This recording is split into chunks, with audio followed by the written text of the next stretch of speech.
थले मारो भैन जी मारो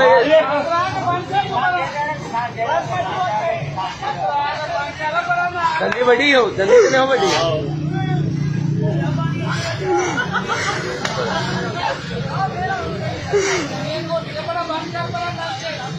पर खेचो भैन जी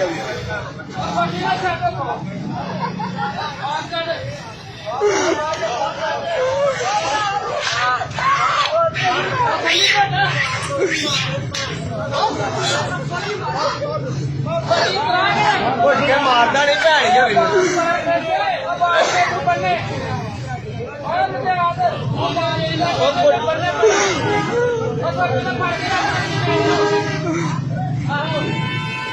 जी फिर